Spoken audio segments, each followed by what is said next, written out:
rock steady at 5 pounds per square inch, 5 psi. That is the final step. That is the final step, final check, really, for deep vestibule depressurization until we get down closer to vacuum. Then, of course, we have the go, no go for undocking coming up in just about an hour, and then eventually we'll get to separation. Right now, scheduled for just after 6:30 p.m. Central Time, 4:30 p.m. Pacific Time. Everything looking good from the International Space Station side of things. Again, Cassidy's duties really wrapped up for today, closing both of the station hatches. With that, we'll continue to monitor this thermal stabilization, ready to continue depressurization of the vestibule coming up here shortly. With that, we'll pass it back over to you and Hawthorne. Thanks, Gary. Appreciate it. On your screen, a view from that camera, looking at Bob and Doug's console. So when Dragon undocks today, it'll actually weigh over 27,000 pounds. We're looking at 27,600 pounds. Of course, in microgravity, that's nearly nothing. And they'll have about 3 days worth of food and snacks on board. So we're planning on them to get home tomorrow afternoon, well, tomorrow midday for us here on the Pacific coast. And so those 3 days of food and snacks are there just in case there were to be some weather crop up that wasn't expected, and they can remain in orbit for a couple of days after undocking and be perfectly fine. Yeah, that's right. The supplies that they have on board are really there in case we had a wave-off scenario. So if we were to have some kind of weather come in or something happen to the spacecraft where ground teams would want more time to troubleshoot and understand and see if they could recover fault tolerance on the vehicle, that would give them time to do a couple more orbits and then try again at another opportunity. Right now, vehicle looking very healthy. It's been very healthy the entire time it's been attached to station. Actually, the entire period while we were attached to space station, we were doing weekly checkouts on the vehicle of the life support system, thermal system, power system, and the prop system on board. And spacecraft has been pretty solid the entire mission. So while we are in this holding period right now of depressurization, we're holding at that 5 psi, 5 pounds per square inch to make sure that there is no difference in temperature that's really causing that to fluctuate. A look ahead at the undocking, we are expecting to see undocking last about 5.5 minutes. And during that time, undocking for Dragon looks a little bit different than for other vehicles. When the Soyuz is on the International Space Station, it undocks by using springs that push it away from the space station. And Dragon will instead use a couple of undock burns. So 2 small, short burns, about 1.5 seconds for one of them and 5 for the other, and those will just do just enough to bring Dragon away from the International Space Station so that it can conduct its departure burns later. Yeah, Dragon actually has 16 Draco thrusters on the base of the spacecraft, 12 in what we call the service section of the spacecraft, and 4 that would be underneath the nose cone around that forward hatch. The nose cone Dracos, the forward bulkhead Dracos, as we like to call them, are actually disabled for this portion of the mission and will be disabled for the next 3 expected burns, which would be that undock 1 burn, undock 2 burn, and then what we refer to as departure 0, which gets us on a path out of the approach ellipsoid and the keep out sphere around the International Space Station. So these first 3 burns will actually only use the 12 service section Dracos. And we actually have that many because of redundancy on the vehicle. So we could lose certain combinations of those thrusters and still have full dimensionality control and the ability to control the vehicle's position applied thrust to it. So if you're wondering what's keeping Dragon attached to the International Space Station right now, there are 2 sets of hooks, 6 on each side, so 12 hooks. And when that undocking sequence begins, the hooks will open and the umbilical, which provides power from the space station to Crew Dragon, that will detach, and then those short burns will fire and Crew Dragon will be on its way. Yeah, those 12 hooks, hard capture hooks, are actually what also provides the seal as well. So they ensure that the vestibule has that leak-tight seal. And on the way up, when we docked in late May, that was one of the major milestones after we had attached, verifying that the soft capture system had completely closed and that all those hooks had driven closed. So as you can see, NASA astronaut and commander of the International Space Station, Chris Cassidy, he's staying behind on the International Space Station for right now, and he'll return to Earth aboard a Soyuz in October. But he has just closed the Node 2 hatch. So the APAS hatch was closed earlier by Cassidy. The Dragon hatch was closed, and now just even creating a more firm seal by closing that Node 2 hatch. And as you mentioned earlier, that's on the front end of the space station, if it really had a front side. So so that's where they are at. And you saw him taking some pictures, recording that process, and he'll be able to deliver those to the ground later for analysis and just to check out how everything went, this first departure for Crew Dragon with a crew. Good view from the interior of Dragon. We're looking at the pilot's side seat. So that's Bob Behnken, and you can see Doug Hurley's hands on just behind him. Hey, Chris, that call came down on Spacey Ground 1, so I'm just going to read back on the big loop that we confirm. And if you actually look on the right-hand... Node 2 forward hatch and the MPEV are closed. And Chris, I owe you shortly what the undock sequence time is.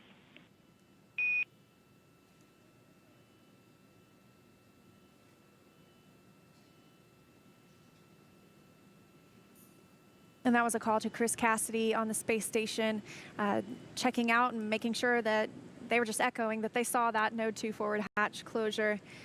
Things progressing well for an on-time departure.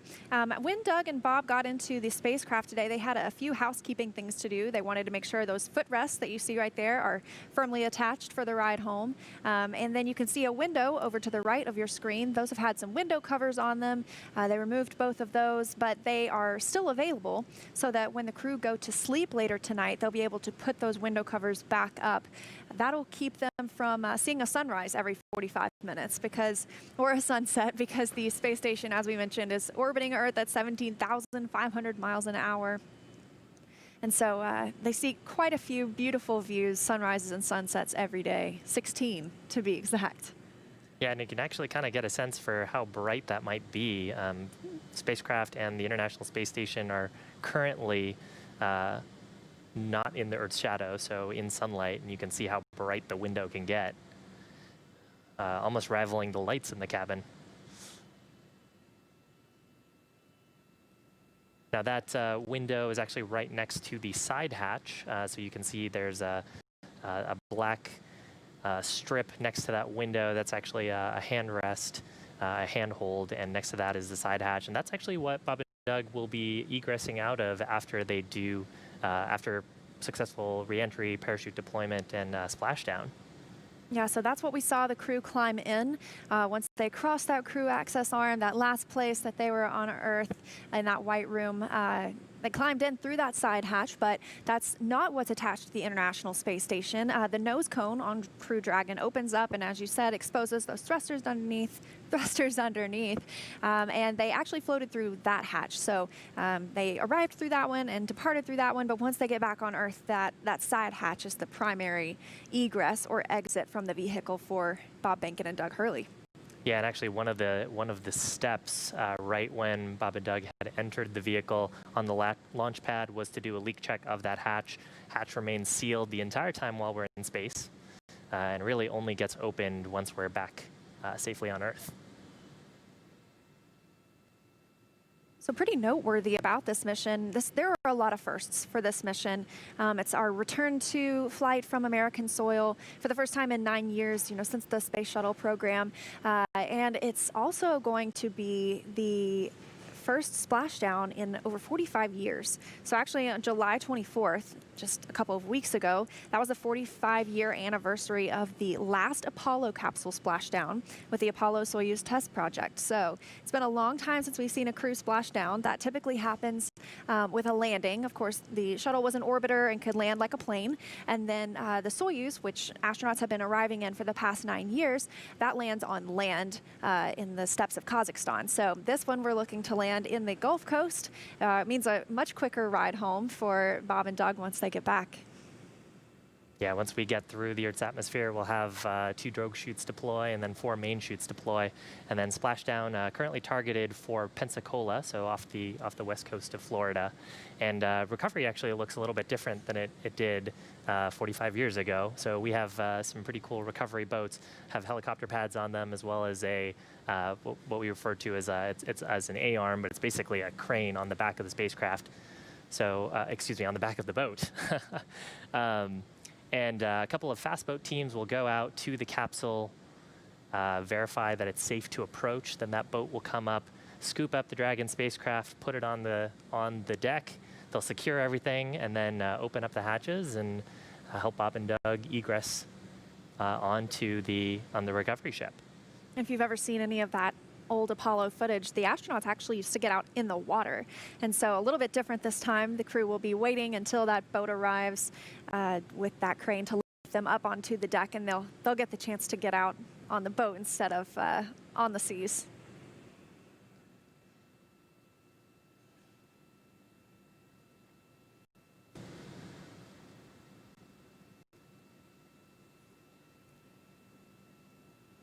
Yeah, and actually for recovery, we have 7 potential recovery sites, what we refer to as supported landing sites. So those are areas where a recovery team can get there very quickly, recover the crew within a couple of hours of their splashdown, but usually actually much faster than that.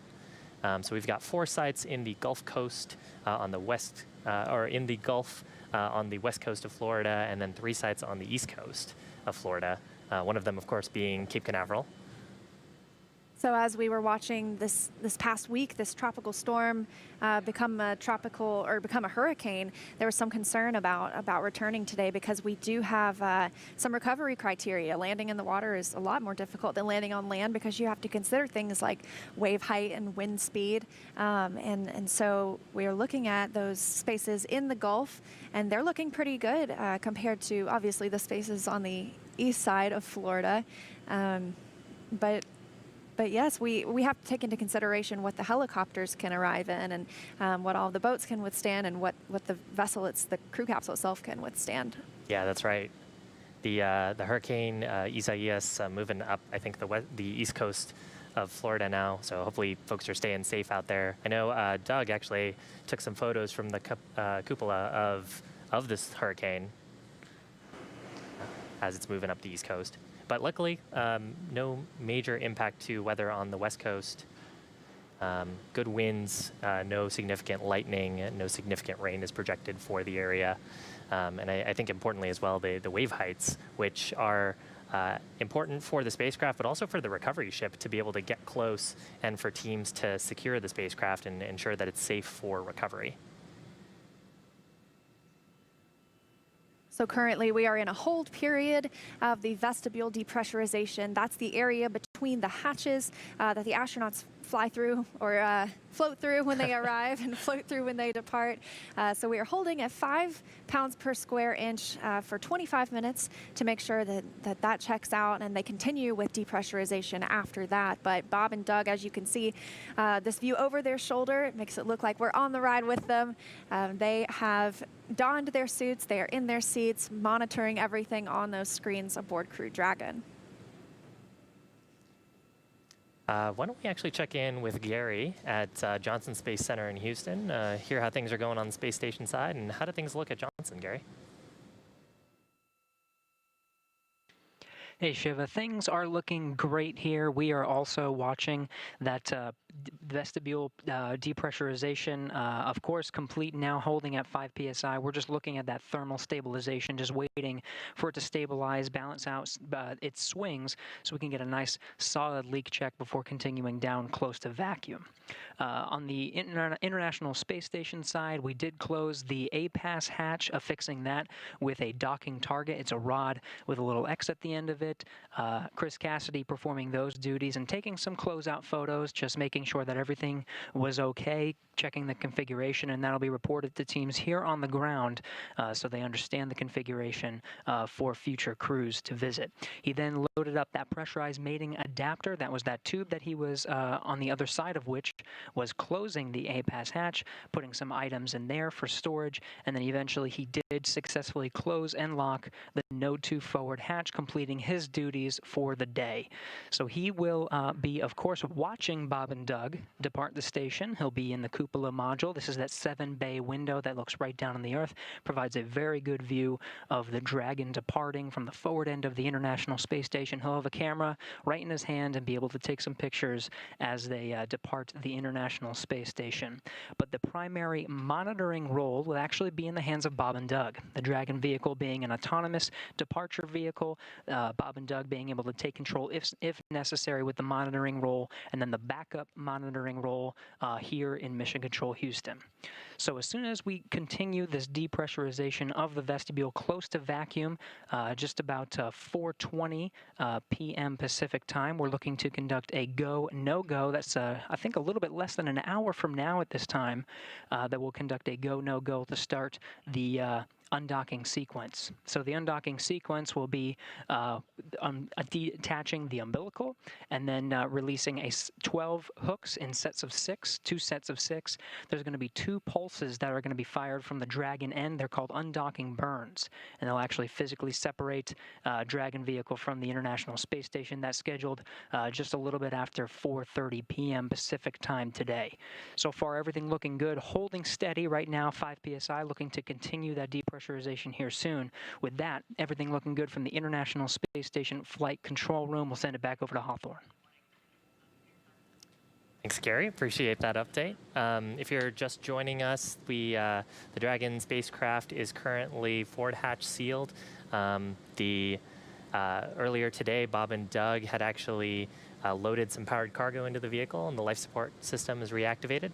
And then after sealing the hatches on both the International Space Station side and stepping into the spacecraft, we did some leak checks on the suits to step into vestibule leak checks now. Yeah, and so that vestibule area, we're holding at 5 psi, 5 pounds per square inch to conduct and make sure that it is holding and not fluctuating due to any temperature changes. Actually, the crew on the International Space Station, as I mentioned earlier, this is evening for them. And so it's actually 10:30 almost aboard the International Space Station, 10:30 p.m. And so they'll be getting ready to go to sleep soon. The crew here in Crew Dragon got to take a 3-hour nap today in the middle of the day. Looks like actually the whole crew was able to enjoy that nap. That way they'd all be alert and ready to conduct these departure procedures, whether it be sealing up the hatches or conducting any of the leak checks, monitoring the ride home. We want to make sure the astronauts are well rested, and even though the crew on the International Space Station will get their sleep period soon, we'll see Bob and Doug get theirs. They'll have about 8 hours later tonight to get some shut-eye. Yeah, that'll actually sleep shift them well before they start to step into the deorbit burn, which is actually the largest burn of the day and actually a pretty dynamic period time for them. So I want to make sure that they are all well rested so they can monitor and step in if they have to take any contingency actions, and also read back on the status of the vehicle if ground control teams are unable to properly assess the health of the system. Of course, one of the nice things about having crew members aboard is they can see the health of the vehicle and they can respond. Bob and Doug able to issue commands via those touchscreen displays, and also getting quite a bit of training on potential emergency scenarios, wave-offs, scenarios where they might need to interact with Dragon, and if it were to lose comms or have a thruster issue. But right now, very healthy vehicle. Haven't really seen any issues with Dragon during its 63-day stay at the International Space Station. And if you are wondering, once Dragon departs today from the International Space Station, we're not going anywhere. We're actually going to be live all the way until they come home to Earth tomorrow. So some of the bigger things we can look forward to after undocking, we've got a couple of departure burns. The first two are going to bring Dragon up and over the International Space Station, and then the next two will bring it down and in front of the space station before a phasing burn later this afternoon to help it really sync up with its landing zone for tomorrow. That's right. I think I might have heard a call. Heard a little something. Okay, there might be a call coming on space to ground. We'll be sure to keep an eye out for that. Looks like pressure in the vestibule is still holding.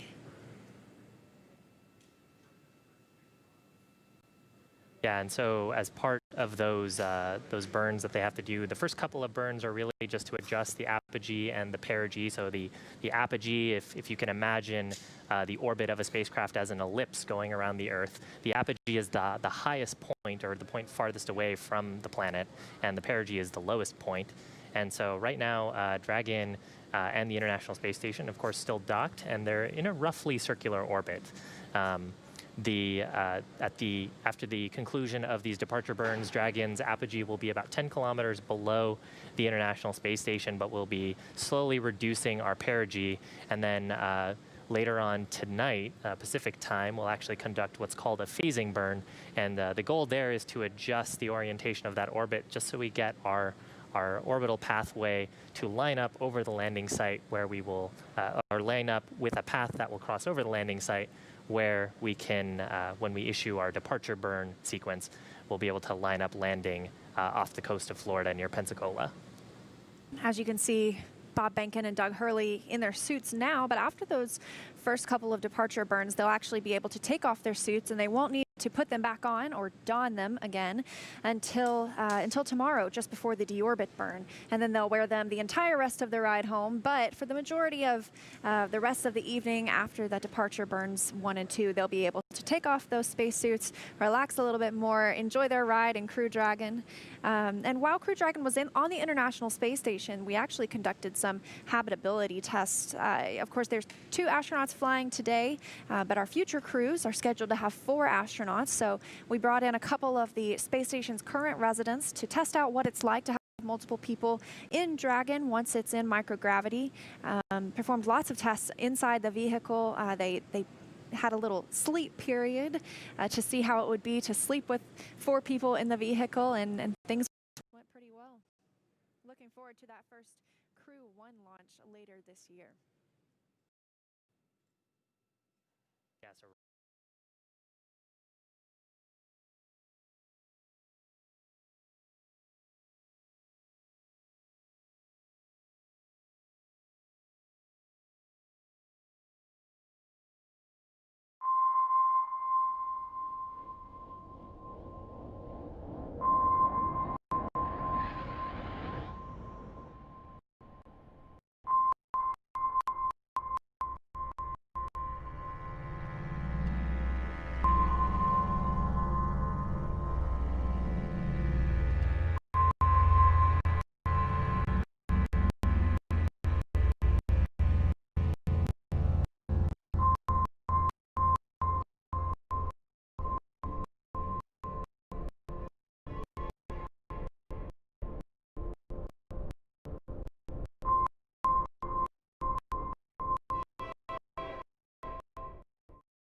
was once used to be typically an astronaut so that they could communicate any specific details about the vehicle, especially based on their previous experience. Now we have Capcoms who are not necessarily astronauts, but obviously very, very well studied in the vehicle. Yeah, the way we refer to them is the crew's advocate on the ground. They're trying to think of things ahead of the crew and have information that the crew might need where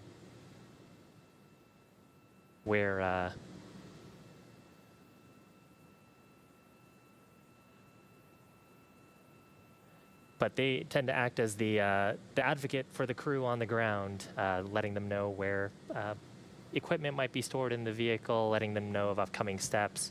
If there's any troubleshooting that the crew need to do or information that the crew need, they interact with the crew. typically also train very closely with the crew in simulations and also during their training periods to get them familiar with all of the procedures that they need to operate in the spacecraft.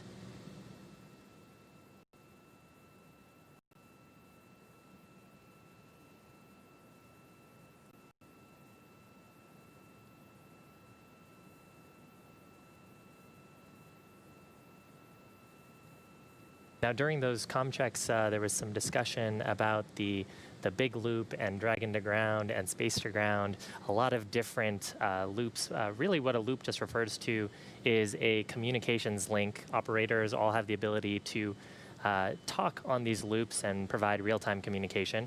Usually they are redundant loops, so if you had a problem with one of the comm systems, then there's a redundant backup so you can ensure you have good voice communication with the crew.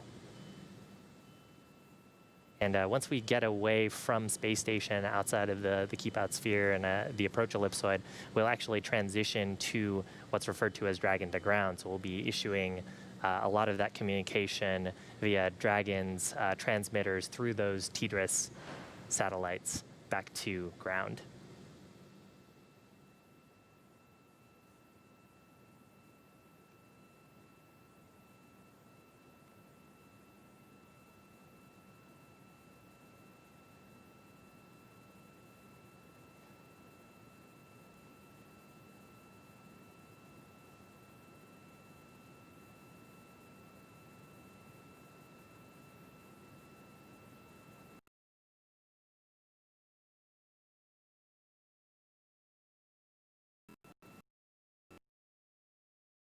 And they both have families that are very excited to see them once they get home. I know some folks here around at SpaceX refer to them as the space dads. Both have young boys, and I know that they have to be excited to get back to their families soon. And the space dads actually brought a cool zero-G indicator up with them, an apatosaurus, a kind of sparkly apatosaurus, who was sitting in the seat next to them for the ride up. And as I understand, their sons actually voted that that was going to be the zero-G indicator between the two of them. They're also bringing something really interesting and with a lot of history to it back to the ground. There was an American flag aboard the International Space Station that flew on the first space shuttle mission and the final space shuttle mission, and it was left aboard the space station. That way it could be retrieved by the next crew who launched from America, and so they are also bringing home that piece of history as well. Yeah, so I was looking up some facts earlier. The first space shuttle mission in April 1981. So that flag has been to space quite a while, and it's been on station now for about 9 years, which is a pretty long time to be in space. Yeah, it's probably traveled more miles than any human ever, or any astronaut ever, for sure.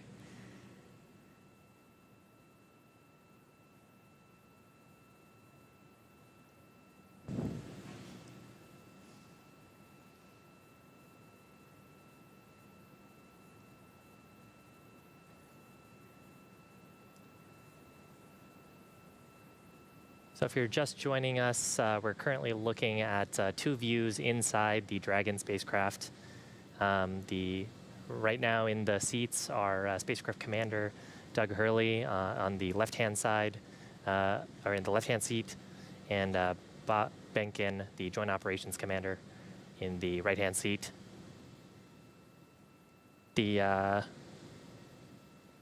The crew got on board. They've had a relatively busy day packing cargo on board the spacecraft. They closed the forward hatch and the APAS hatch on the pressurized mating adapter on the International Space Station side. And they're currently in the middle of a vestibule leak check. So vestibule, the space in between the two spacecraft being the International Space Station and Dragon. So we've brought that down to about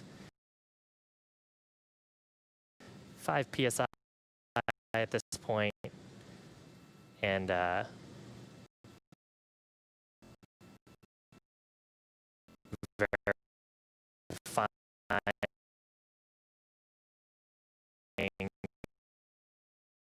that there's no leakage from either side. The International Space Station is also the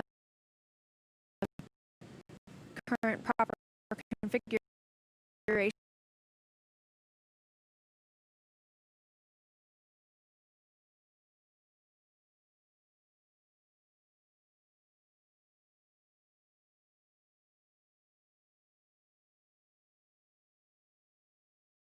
For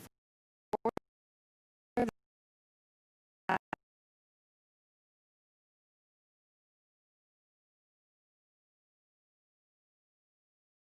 Of course, operators here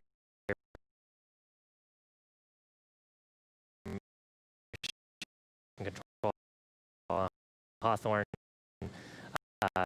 looking at the health of the vehicle systems. Right now, we are in what are called joint operations because of our proximity to the International Space Station. And so in joint operations, the flight director out of Houston is actually the prime authority for any commanding or anything that'll occur up in space close to the International Space Station. So both teams are conducting health checks against a set of what we refer to as flight rules to check on the health of the vehicle, configuration of the vehicle, and then verifying that their procedures are go for undocking. All those checks happening concurrently with this leak check. Yeah, and we'll be in those joint operations through the exit of the approach ellipsoid. So there are two invisible lines, sort of, that vehicles cross upon arrival and departure from the International Space Station, and these help us govern, we have specific rules for each one that if they violate any of those. And so some of those, for the keep out sphere, that smaller sphere around the space station, we call that 4 orbits safe. So if the Dragon were for some reason lose control of any of its thrusters, it would be safe for 4 orbits if like not hitting the International Space Station if it's inside that keep out sphere. And then the approach ellipsoid has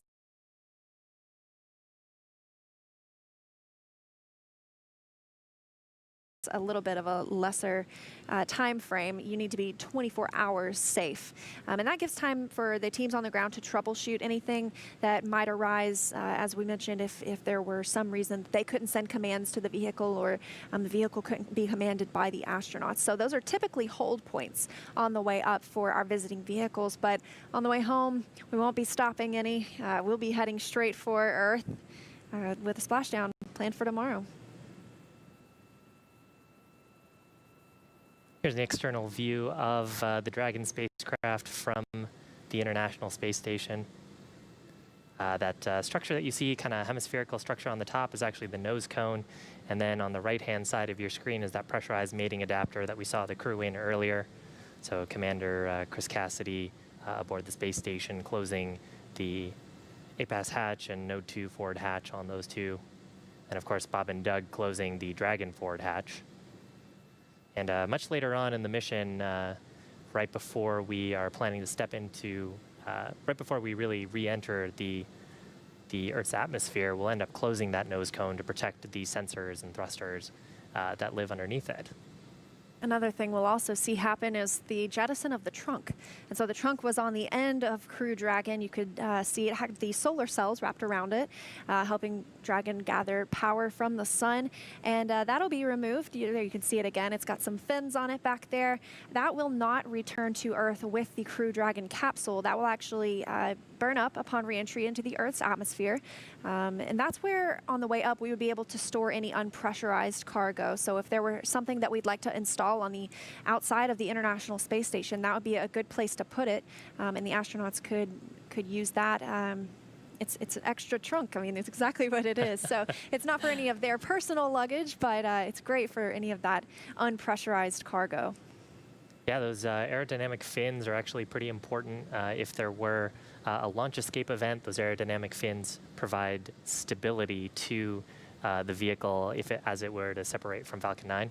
Of course, we didn't need to see that during this mission, and hopefully we won't see that ever since the in-flight abort mission that happened. And the back on the trunk also contains the thermal coolant loops for the vehicle. So we radiate away heat to space. Of course, on planet Earth, you can sort of just push a breeze by you to get some nice cooling. But in space, you have to radiate away all that heat because it's a vacuum around you. So you can't take advantage of convective heat transfer away from the spacecraft.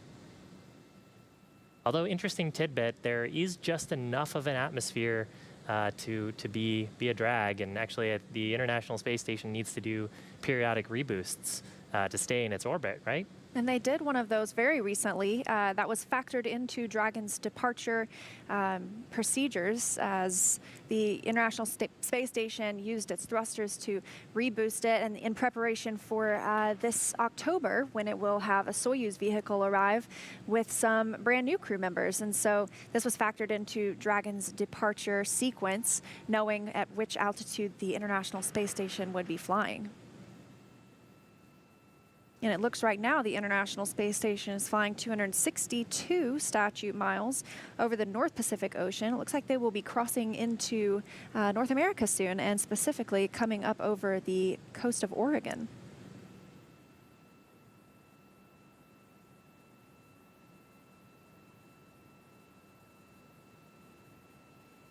A kind of a preview of what's coming up next. Currently conducting a leak check of the vestibule. Now, particularly important because any breathable gas that you bring with you into space is what you bring on your spaceship. So the International Space Station with a supply of breathable gases, and of course Dragon with tanks aboard that contain nitrogen and oxygen, and the life support system providing periodic injections of oxygen to keep the cabin at about 20 to 25% oxygen, which is about what we would have actually here on Earth. So doing a leak check, making sure that we're not losing any of that precious breathable gas through the forward hatch seal, which has been open really this entire time while we've been on space station. We've seen a few milestones happen so far today. Of course, we've got a lot to look forward to, but we saw the Dragon hatch close earlier after Bob and Doug were safely inside. Shortly thereafter, Chris Cassidy closed the space station side. That's the A-Pass hatch, and then eventually the Node 2 hatch. That allowed us to step into this vestibule depressurization period, bringing that space in between those hatches down to as close to a vacuum as we can possibly bring it before departure later. So yes, now conducting those leak checks, and then we will be looking for a go, no-go for undock coming up at 4:20 Pacific. So during that go, no-go for undocking, ground operators will be looking at the health of the vehicle systems, verifying that everything seems pressure and leak tight, verifying the configurations of both the Dragon spacecraft and the International Space Station. And then we'll actually expect to hear a call up to the crew, see if they're ready to come on home.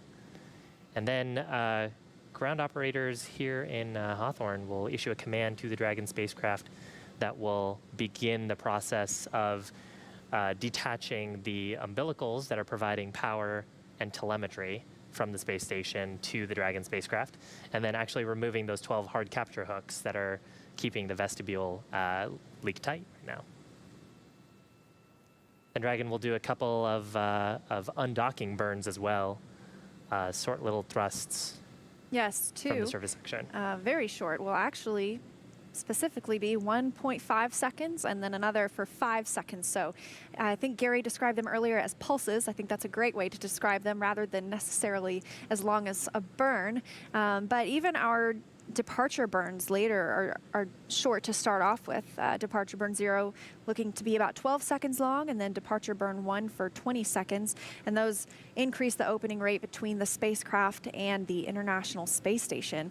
And after that departure burn 1, they can take off their suits, get comfortable, and relax until time for that deorbit burn tomorrow. Yeah, the deorbit burn is a pretty big burn, and the departure phasing burn is actually a very large burn. Departure phasing should last about 6 minutes or so, and the deorbit burn will actually be on the order of 9 to 10 minutes. Definitely the largest thrusts of at least the return portion of the mission. And for the phasing burn, that's really to line us up with our potential landing site over Pensacola in the Gulf of Mexico. And the deorbit burn will reduce our perigee, or the lowest point of Dragon's orbit, so that we end up getting caught by the Earth's atmosphere. Dragon will actually then get a chance to use its heat shield and slow down against the Earth's atmosphere. And then once we get to the right sort of pressure characteristics and altitude characteristics as sensed by the vehicle, then we'll have the drogue chutes deploy, slow us down even further before finally seeing those 4 main chutes deploy. That'll bring Dragon down to a nice, gentle landing in the ocean. And I learned something really interesting about parachutes. So whenever you see those drogue chutes deploy, they don't automatically inflate right away. That's because they're doing something called reefing. And that keeps the air from flowing into the parachute too quickly and shocking the parachute system on Crew Dragon. So they expand very slowly and begin to slow the vehicle down rather than all at once and giving a jolt to the spacecraft. Yeah, and actually even with the drogue chutes and the main chutes opening slowly, Bob and Doug will still experience somewhere between 4 and 5 Gs of acceleration. So, 1 G is what we experience sort of just standing here. If you can imagine yourself being 4 times or 5 times as heavy just for that brief period of time, that's about how much force they'll experience. Of course, both of them test pilots. Test pilots usually train up to, depending on if you're in the Navy or the Air Force, 7 to 9 Gs. So nothing that they're probably unfamiliar with. So you've got this really good close-up view of Crew Dragon attached to the International Space Station. That's the Node 2 forward hatch. You can see the nose cone is open. That will be closed later after the departure burn and prior to re-entry, but that is how the astronauts ingressed or entered the International Space Station when they arrived 63 days ago, and how they exited the space station when they prepare to depart today. So this is a great view, and that's where we will begin to see some movement once that undocking command is sent later this afternoon.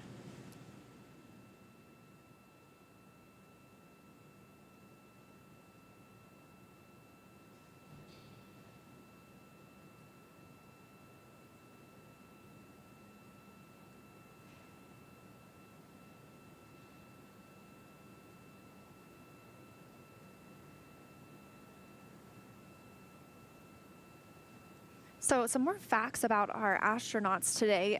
We mentioned that they have had 2 previous flights on the space shuttle, and this is their first flight not on a space shuttle, and so they both just logged 63 days aboard the space station. It'll be 64 by the time they return home. So Doug Hurley will have a total of 93 days in space over his 3 space flights, 2 on the shuttles, including that last shuttle mission. And then Bob Behnken will have logged a total of 92 days in space over his 3 flights. So very close there. But adding up some time aboard the International Space Station. And Bob Behnken actually getting some pretty cool opportunities to conduct a number of spacewalks with Chris Cassidy, going outside the space station, conducting some work to replace power units and batteries on the space station? Yes, they actually replaced some older nickel hydrogen batteries with some newer lithium ion batteries, and these upgrades have been going on for a few years now. And the astronauts were very efficient. They conducted 4 spacewalks, Chris Cassidy and Bob Behnken. And in the meantime, Doug Hurley was inside, and he was controlling the Canadarm2. That's the robotic arm on the International Space Station. And so all 3 with a very important role in those spacewalks. And it became quite a milestone for Behnken and Cassidy. They both now have conducted 10 spacewalks in their career, and that ties them with the most spacewalks by an American astronaut. They're now tied with 10 with Mike Lopez Alegria and Peggy Whitson. Dragon SpaceX, we had a good vestibule leak check. I can copy. It's good news. Thank you.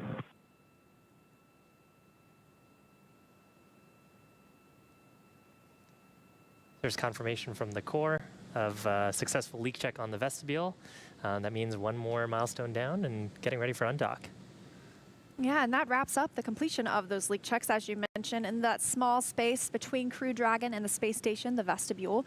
It was brought down from a pressure of, it looked like 14.1 pounds per square inch, and then to 5. So they had that hold period and then conducted leak checks. But that 14.1 was the same as the rest of the station. Now they are offset quite a bit, and so they're going to bring that all the way down to vacuum, since that's what they will be exposed to, the hatches, I mean, once Crew Dragon Endeavour begins its journey home. Yeah, and actually, if we didn't bring that space down to vacuum, then it would almost act like a thruster. There'd be a little bit of pressure left up in there, and so as the seals came, or as the seals were sort of opened up and we removed those hard capture hooks, we'd see a little propulsive thrust. And of course, being this close to station, we want every maneuver to be very carefully choreographed. So trying to make sure there's as little energy imparted by that little bit of pressure in the mating adapter.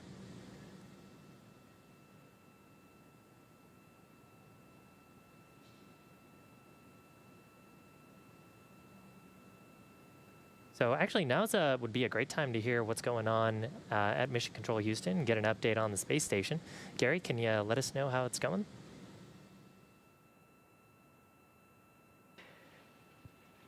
Hey Shiva, we're watching the depressurization of the vestibule now. It's a little bit less than 4.5 psi, a little bit slower than what we saw just a little bit an hour ago when we went from about the pressure of sea level down to 5 psi. That really only taking a few minutes. This one's a little bit slower, but we are seeing a good depressurization of the vestibule, those all being controlled from the Dragon side, and we're monitoring here from Mission Control Houston. Now, some of the views you might see from the outside of the International Space Station looking at the Dragon vehicle, some of those cameras being controlled from Mission Control in Japan. Working from here in Mission Control Houston with the Japanese Mission Control Room to make sure we're going to get good views with those cameras. We're going to get a little pan as the Dragon makes its way away from the International Space Station, and that first departure burn 0, brings it a little bit faster away from the station. We'll get a nice view from the Japanese side of the International Space Station. Right now, the International Space Station configured for undocking. We do have those solar arrays feathered. That's in a locked position. Station Houston on the Big Loop. Endeavour's undock sequence start time is planned for 23:30 GMT. That is 28 minutes from now.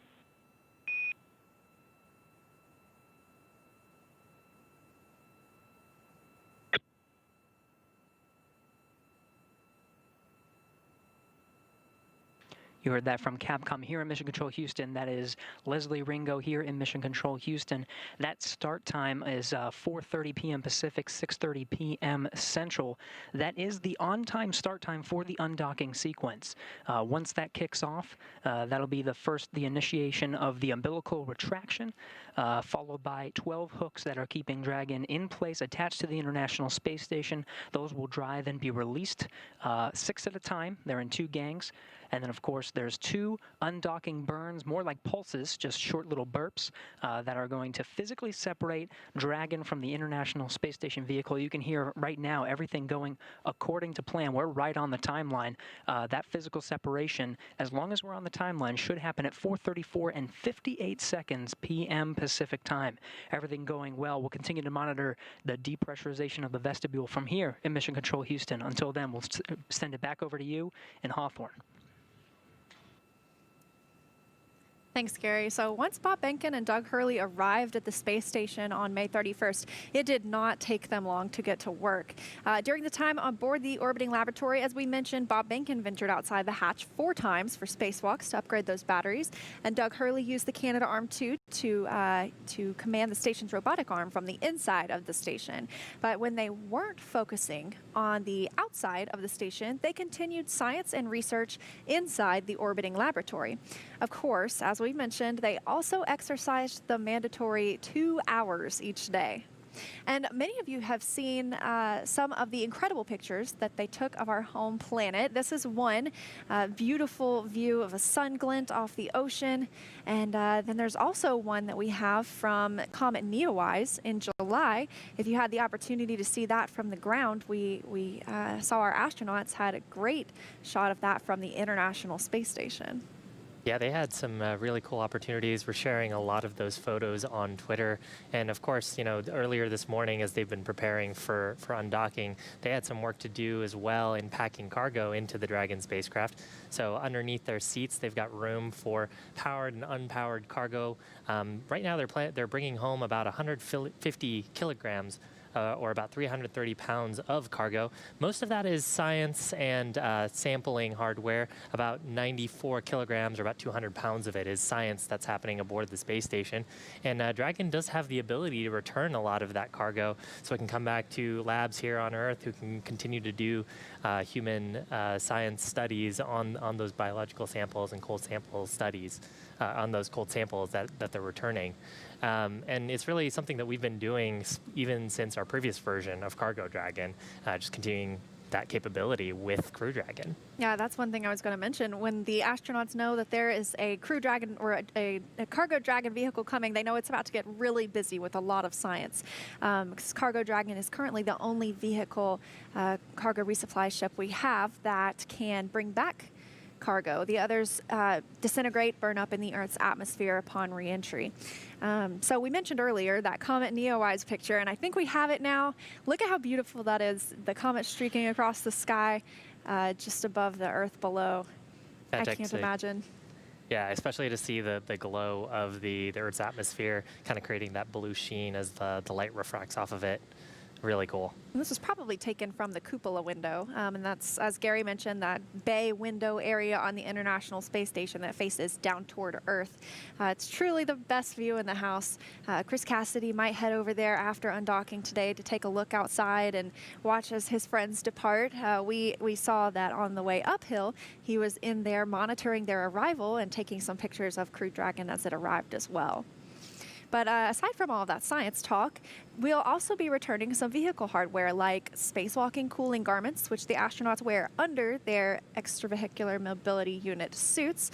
There's tubes of water that they can control the temperature of. So when they are in the sun outside of the space station, it can be up to 250 degrees Fahrenheit. Wow. And when they are in the darkness and outside the space station, it can be negative 250 degrees Fahrenheit. So that cooling garment is also, in a way, a little bit of a heating garment and can help them control their temperature when they're outside on a spacewalk. So we'll be returning some of those. Also some glove connectors for refurbishment back on Earth, and along with any crew provisions like food, small electronics, and even their sleeping bags. NASA will have cargo specialists embedded with the recovery team. They'll be able to quickly recover and unload that returned cargo very shortly after Dragon returns on the recovery ship to shore tomorrow. Yeah, and it was really interesting. You're mentioning the wide temperature variations. That's something you don't really see on Earth because we have air and we have humidity in the air that helps us sort of regulate that temperature. Of course, you don't have all that humidity and atmosphere around you to help with that. So when you're in the sun, you're getting the full brunt of that heat, and when you're not, you're getting the full coolness of being in eclipse. And so that's part of the reason why you need those extra vehicular suits, as well as like the thermal systems on Dragon, to help regulate that temperature into something that is palatable for humans. And speaking of heat and atmosphere, when the astronauts re-enter tomorrow, they will be traveling, or they will experience temperatures up to 3,500 degrees outside the crew vehicle. Inside it'll be nice and cool. They've got some air conditioning, and their suits will have cooled air venting through them. So that's a pretty fiery re-entry tomorrow.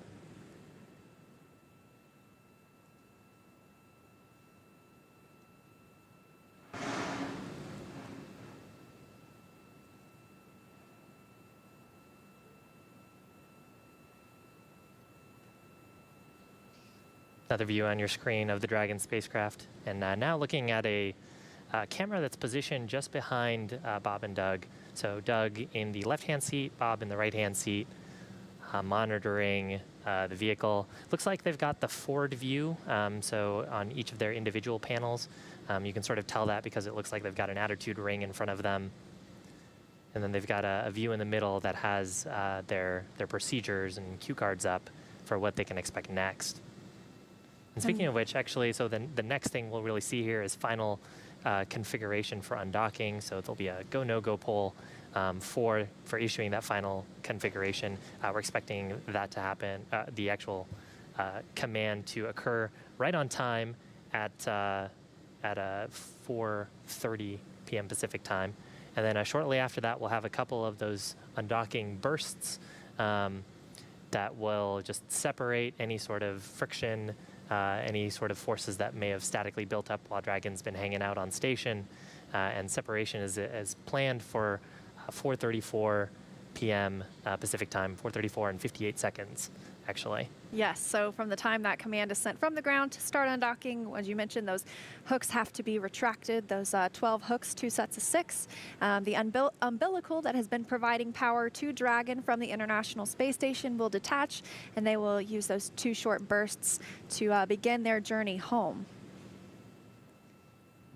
Yeah, and a lot of those steps are automated. Once we issue the command for undocking configuration, operators here in Mission Control will be monitoring that Dragon performs the correct state transitions. Dragon has flight computers aboard that they're triplicated for redundancy, so if one of the flight computers gets out of sync with the others, you still have the other 2 to make a good call. And of course, we have ways of resetting them and trying to understand those faults. That's part of the job of the mission controllers, to make sure they understand the health and status of the vehicle. So those flight computers will transition the vehicle through a number of states and then activate those thrusters. We'll have a couple of short bursts from the service section Draco thrusters. So those are the thrusters on the lower part of the vehicle, just above the heat shield and the trunk. And we won't be using the forward bulkhead Draco thrusters that are underneath the nose cone. We'll see those 2 bursts that'll help take Dragon up and above, away from the International Station into a slightly higher orbit, letting Space Station move ahead.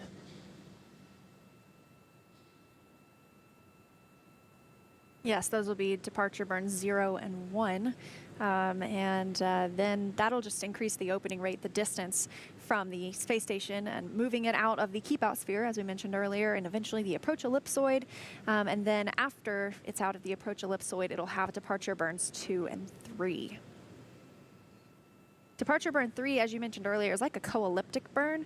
So it puts it on the same orbit all the way around, rather than necessarily having a widely varying apogee and perigee, or higher point of the orbit and lowest point of the orbit.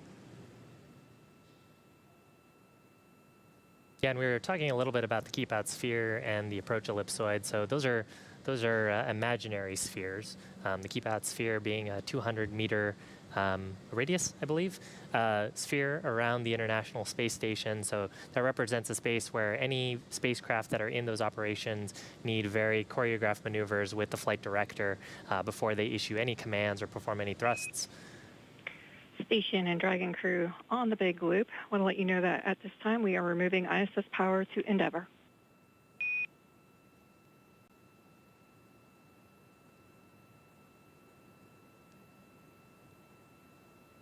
Okay. So a call there from the Capcom saying that both the station crew and, of course, Bob and Doug no longer receiving power from the International Space Station through those umbilicals on the docking mechanism. Yeah, so Dragon is operating on its own power, generated and gathered by those solar panels wrapped around the trunk of the vehicle. And that's actually a very similar look to the new cargo Dragon. For all of the Dragon missions until now, we saw solar wings with solar arrays, and now the cargo Dragon missions will have the solar arrays wrapped around the vehicle, just like we see here with Crew Dragon. Yeah, and actually it's something that adds to the overall reliability of the vehicle. Anytime you have a mechanism in space that's potential for something to go wrong, you need a motor to drive it. You need checkouts potentially on the actuators. There's probably software that drives it. So having conformally wrapped solar panels around the trunk of the vehicle reduces that little bit of complexity, and actually ends up being a little bit lighter too. So we can add a little more cargo and add a little bit more to other parts of the system. And on the other side of the trunk is the thermal radiator. So we've got a fluid running through that, almost like an air conditioner. And that fluid is being pumped throughout various different points in the vehicle. Actually, earlier on, we heard a call from the core mentioning that the crew could adjust the hex or heat exchanger to the position that they wanted to control internal cabin temperature. So that part of the cabin air as it goes through the revitalization system is getting passed over that heat exchanger, and that allows the crew to keep it nice and comfortable inside the cabin. I hope they both like the same temperature, because I like to keep it warm, and I hope they both like it cool or warm, or they can agree on temperature for the long ride home. Well, taking a look at some of their interviews, I think Bob and Doug have expressed just how close of friends they are. So I'm sure it's something that they've worked out over time. I think earlier I took a look and it was about 76 degrees Fahrenheit in the cabin, so definitely to my tastes. Yeah, I could survive in that. And yeah, you mentioned they are very close. They were selected as part of the same astronaut class, so they went through astronaut training together and ultimately remained very close friends, and now get to fly a once-in-a-lifetime mission like this. Yeah. I mean, flying a test mission together with your best friend has got to be very fun. Of course, our favorite space dads here at SpaceX. So just a look at these two mission controls. On the left, you have the International Space Station Flight Control Room in Houston, and that's the team that's monitoring and sending signals and controlling the International Space Station side of these operations. It is staffed 24 hours a day, 7 days a week, 365 days a year. We've always got someone in there protecting the astronauts in space, making sure that everything is working well on the International Space Station. And then on the right, Shiva, why don't you introduce us to the Mission Control Hawthorne? Yeah, so this is Mission Control in Hawthorne. It's actually right behind us where we're standing here in Hawthorne. And in that room is a number of specialists as well as the primary Dragon operators. Of course, if you've tuned in for some of our other webcasts, you've seen Mission Control as well. We use that same control room for Falcon missions, and that's where the Falcon operators stand in. But today, the third row is where most of the primary operators are, and then we have a number of specialists sitting in other roles, folks who have really devoted the larger part of their careers and a lot of their expertise to understanding the nuances of the life support system or the propellant system, and even, of course, the health and safety of the crew. We have a flight surgeon, actually a NASA flight surgeon, who is in that front row, and he's there as well to make sure that Bob and Doug, if they have any sort of complaints from a physiological perspective, that he can weigh in and help them stay healthy. So really a big team to help make sure that Bob and Doug get home safely, both from the vehicle performing well as their own individual health. Yeah, and speaking of the vehicle, that vestibule pressure looking now at less than 0.3 PSI, so getting down there as close as it can to a vacuum. But yeah, I'm glad you mentioned that the astronauts have a flight doctor. They have somebody who's specifically assigned to them for all of their pre-flight medical and their in-flight medical and their post-flight. Somebody that is able to speak with them at almost any time and conduct health checks and just wellness checks and make sure that everything is going well while they're in this very, very rough environment of space. Yeah, I mean, among the cargo that they have aboard is emergency medical kits and actually medical sort of medicine and like trauma kits that they would use if there were a significant medical emergency. And so the flight surgeon can help them as they're working through first aid and give them specific instructions, since if they need to do anything in an emergency scenario, it's those two taking care of each other. And of course, when the hatch was open, the entire International Space Station crew of this expedition taking care of each other. So at this point, we're about 13 minutes away from the transition for undocking, and then about 5 minutes after that, we'll have the 2 undocking burns happen, really just short little bursts from those service section Dracos. We're expecting separation to happen around 4:35 p.m. Pacific time, just a few seconds before that. Heard a go, no-go poll earlier from the mission control teams that we were talking about earlier. So just like during its approach to the International Space Station, Dragon's departure and deorbit is designed to be fully autonomous, so it requires no action from the crew on board. Station Commander Chris Cassidy, he won't be the prime for monitoring Dragon's departure. That'll be done by the crew on Dragon. They'll be able to monitor with these screens you see here, and they'll be backed up by flight controllers on the ground. But as always, Bob and Doug will have the ability to send commands manually to the vehicle if they need to. And once the undocking sequence is complete, Dragon will then use its Draco engines. It'll thrust away from the station in a series of pretty carefully choreographed maneuvers or 4 departure burns to increase that distance between the 2 spacecraft.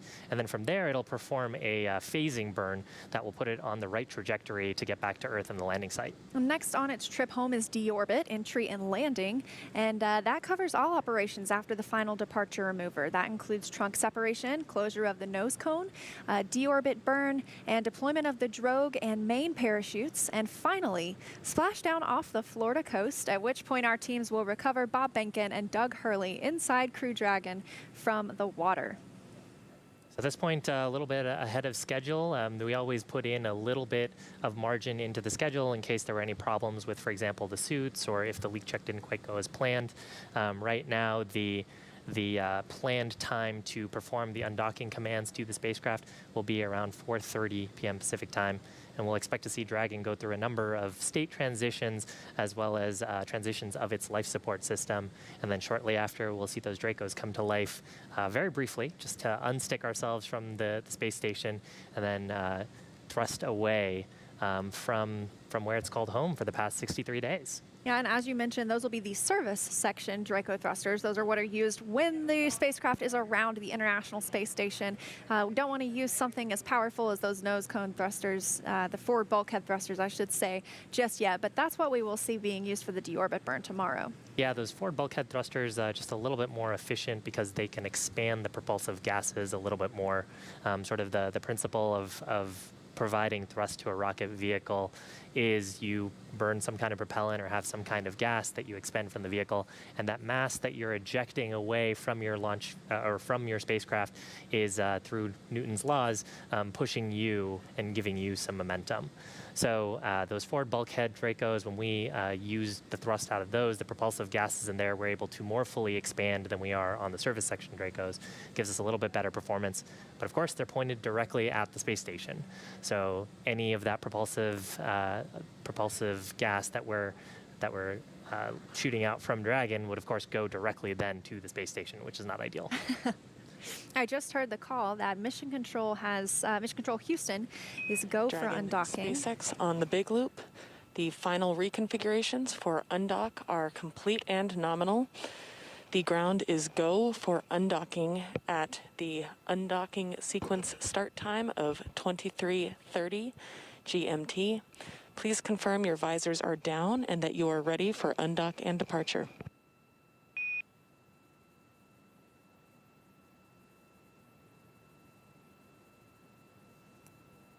Dragon copies, go for undock on time. Our visors are down and we're ready for departure. We copy all.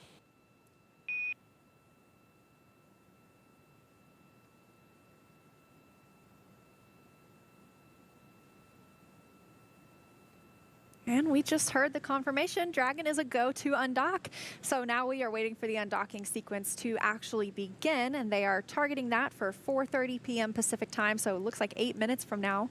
And once that begins, it'll take less than 5 minutes for Dragon to separate from the International Space Station, which has called home for 2 months now.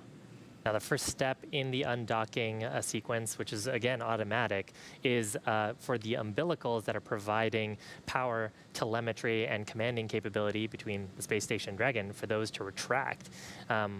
Once those retract, we'll actually have Dragon perform an unlatch from the space station, releasing 12 hard capture hooks that are around the vestibule. Those hard capture hooks are what are providing that airtight seal around the vestibule, and they'll actually come in 2 separate phases. So we'll hear a call for 6 of those, and then we'll hear a call for all of those being detached.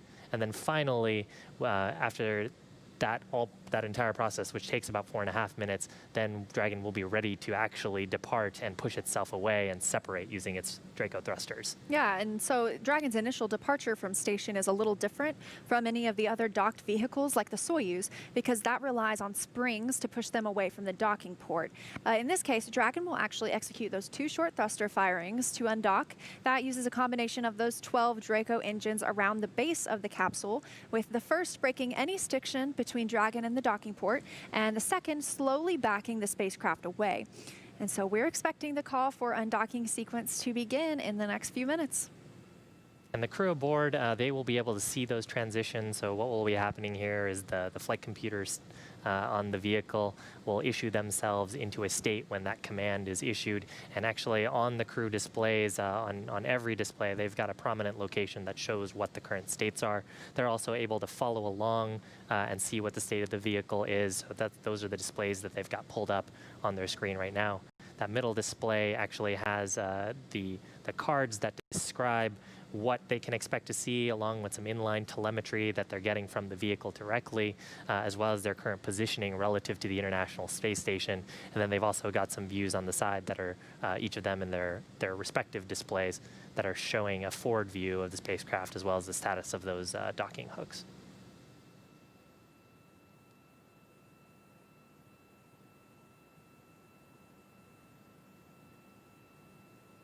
At this point, the umbilicals both still installed because that command has not been issued. And the vestibule should be pretty close to vacuum. Getting closer every second to that undocking command being sent. We're looking for that in about 5 minutes from now. Taking a look at data here, I see the vestibule is reading as 0.1 psi. So definitely not very friendly to humans.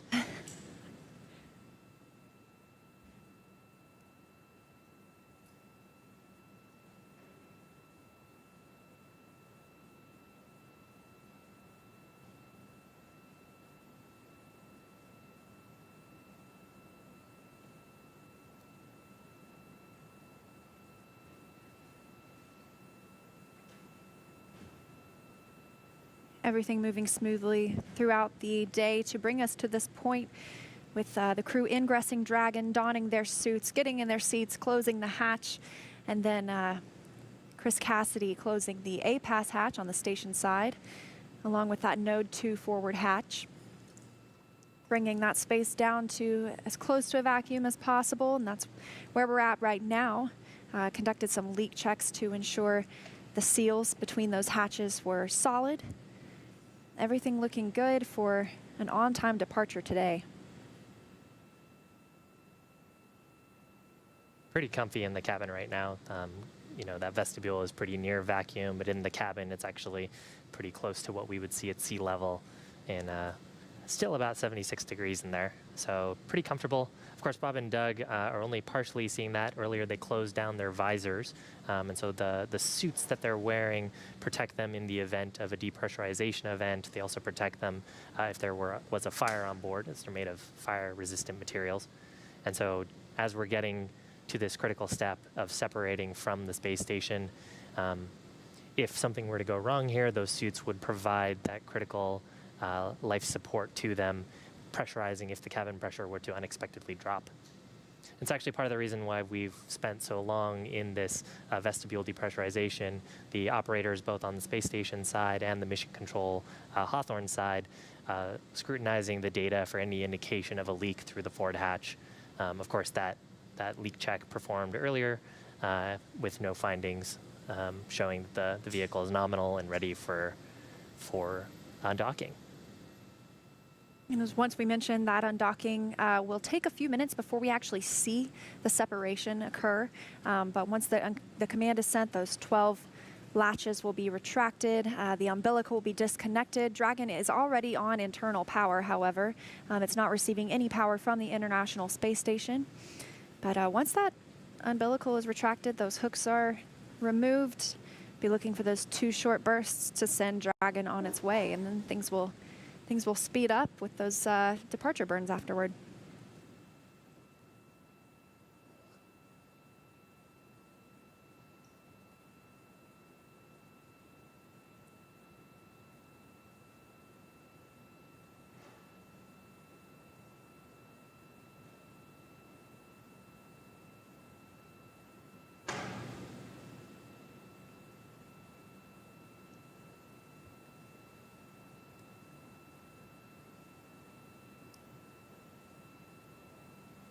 Just a couple of minutes away from that on-time undocking. That'll be 4:30 p.m. Pacific, 11:30 p.m. GMT, or the time that the astronauts use aboard the International Space Station.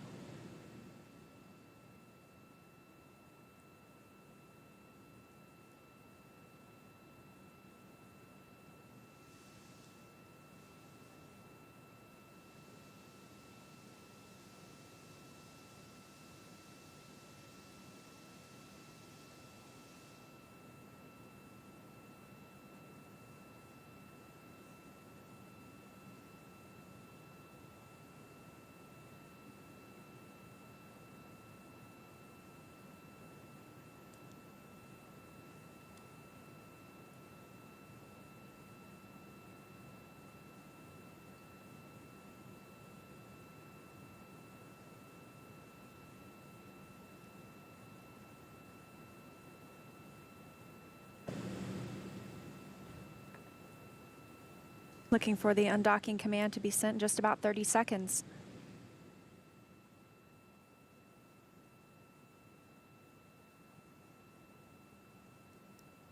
And again, a quick preview of what we expect to happen. Umbilicals will retract, then we'll see those docking hooks disconnect, and then we'll actually see those undocking burns followed pretty shortly after by a departure burn.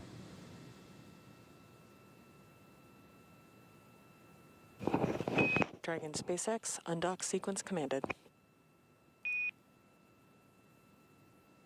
Pepper copies.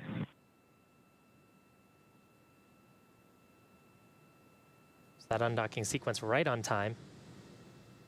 And that was 4:30 p.m. Pacific time, 11:30 p.m. GMT. The umbilical now retracting. The International Space Station flying 263 statute miles over Namibia in Africa. Dragon SpaceX, umbilical demate complete and nominal. There's confirmation of the umbilicals retracted, so no longer receiving power or data or commanding from the International Space Station.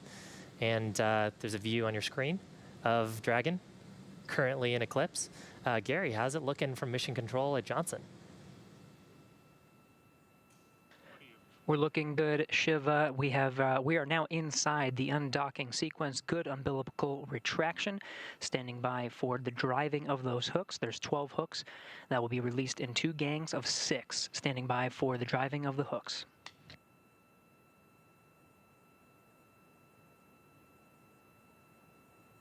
Here we have good motion on the primary set of hooks.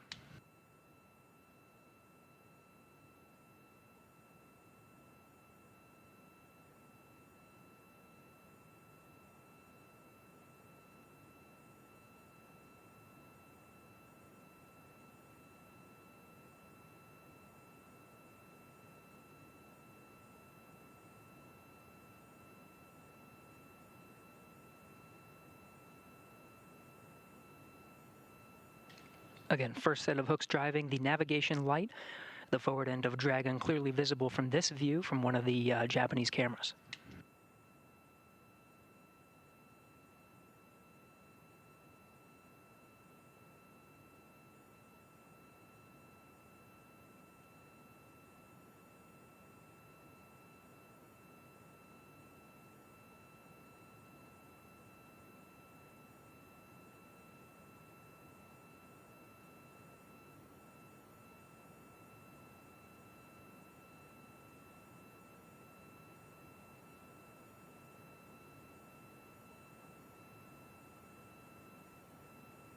Again, we are inside of the undocking sequence now. Good umbilical retraction, and we're driving the first set of hooks. Dragon SpaceX, first set of hooks open and nominal.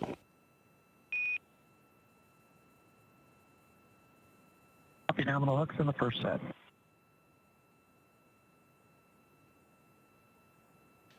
The first 6 hooks have completed their driving first set down. The second set is now driving. We're now committed to undock.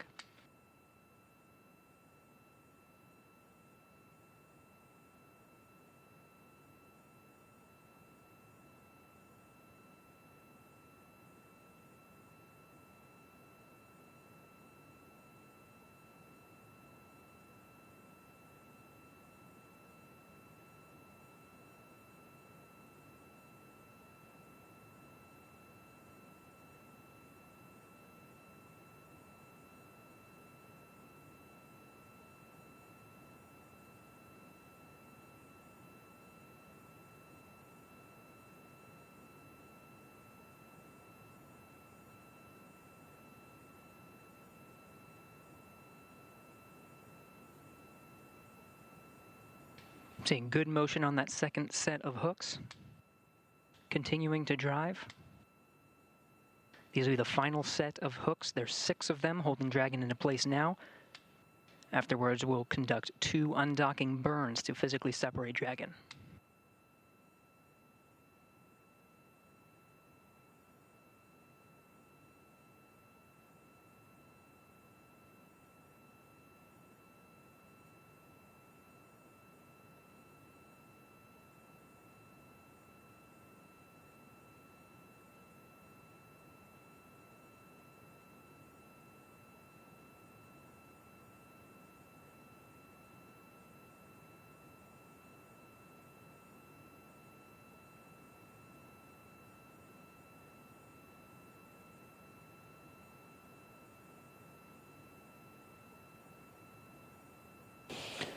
Dragon SpaceX, all Physical hooks open separation. and nominal. All hooks open. Dragon departing. Dragon SpaceX, separation confirmed.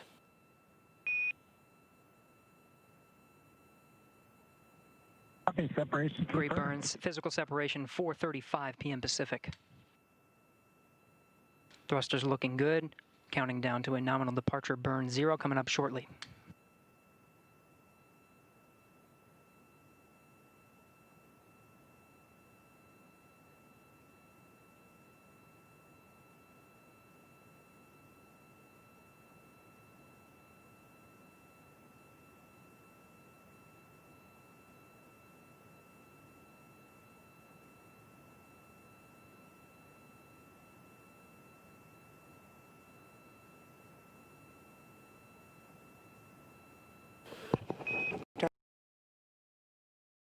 Dragon SpaceX, depart burn 0 complete.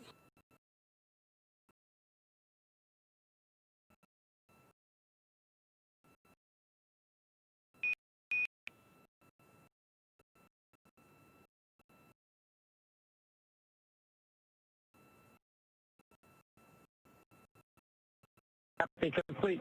Visors up.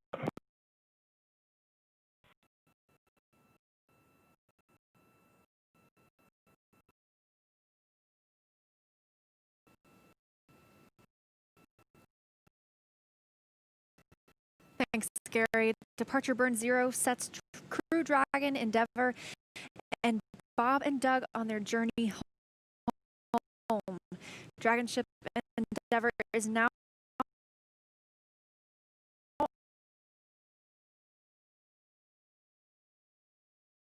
on a trajectory to head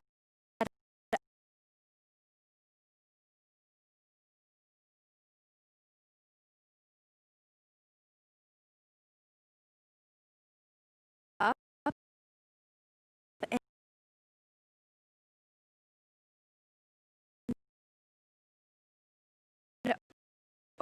over the station before additional maneuvers will change its orbital path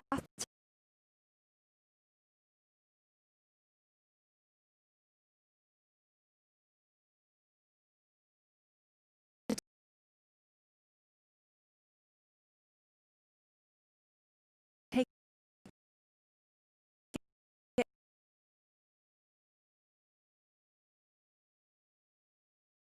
GMT will be depart burn 1. That's a 20-second burn to further increase the opening rate between Crew Dragon and the International Space Station. Yeah, and that view, what we just previously had, and you can actually see it on the right-hand screen of Bob's display, is a relative navigation sensor that's providing an infrared view from the forward hatch of Dragon, looking back towards the forward module of the International Space Station. So that's where Dragon has been for the last 63 days.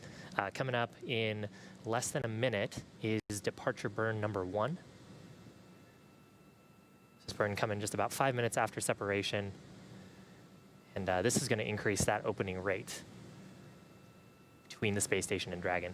And separation occurred on time today, as with everything else occurring on schedule, sending Bob Behnken and Doug Hurley back toward Earth, back toward home.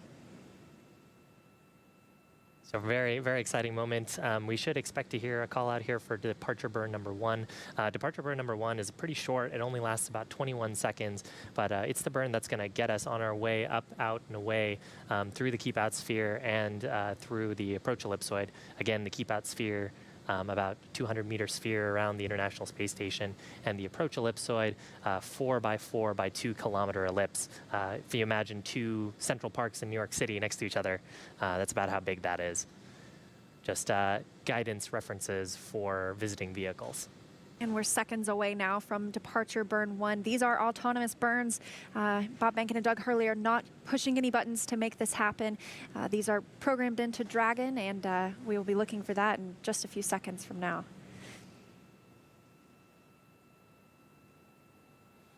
That's a view from the space station. Those two lights, the green light is the view that on the right-hand side of the Dragon vehicle. That would be the side that Bob Behnken was sitting on, and the red light, the side that Doug Hurley was sitting on. It's actually made pretty quick work getting away from the station. Gonna look up some data, see if I can get the actual distance to station right now.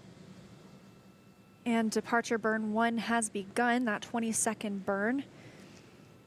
This will also take it outside of the keep out sphere and outside of the approach ellipsoid, and after complete. Dragon SpaceX depart burn 1 complete. Nominal burn, you are go to doff your suits per procedure 4.012.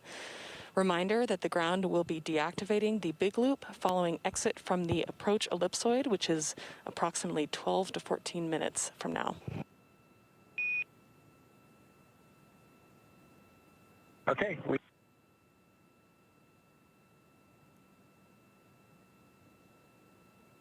Station Endeavor on the big loop. Go ahead, Endeavor. Chris, we just can't thank you enough. It's been an honor and a privilege to be part of Expedition 63 with you, Anatoly, and Yvonne. It's been a great 2 months, and we appreciate all you've done as a crew to help us prove out Dragon on its maiden flight. I'd also like to thank Zeb and his team in Mission Control in Houston for the incredible amount of work they did to make the dock to ops successful for Dragon, and also the teams at SpaceX that keep us going towards the end of our mission that we look forward to splashdown tomorrow. I'd also like to wish you a great success on the rest of your expedition and a safe flight home in the fall. Take care, friend. Endeavor, Thank you, Chris. Thank you, Anatoly. Thank you, Yvonne. Thank you, Houston, and thank you, SpaceX. Endeavor Station, Bob and Doug, wholeheartedly agree with those sentiments. It's been a real pleasure. It's been an honor to serve with you. Safe travels and have a successful landing. Endeavor's a great ship. Godspeed. Endeavor copies all. Thanks, Chris.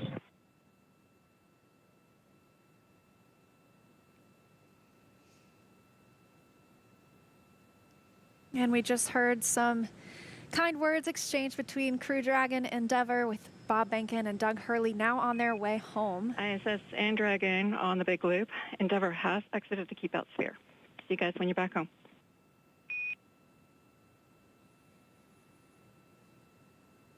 Endeavor copies. Behnken and Hurley leaving behind 3 people aboard the International Space Station that will return this October. That's Station Commander Chris Cassidy, Anatoly Ivanishin, and Yvonne Wagner of Roscosmos. So you just heard they exited the keep out sphere. That's an imaginary sphere, 200 meters in diameter, and that is around the space station. So it's one of the several safety zones set up to govern any visiting spacecraft either arriving or departing the station. Before moving into the keep out sphere, spacecraft have to be configured where they would not cross that boundary for at least 4 orbits, even if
communications with the crew operations responsible engineer here in Hawthorne. So we should expect a few more calls here as Dragon moves away from the approach ellipse.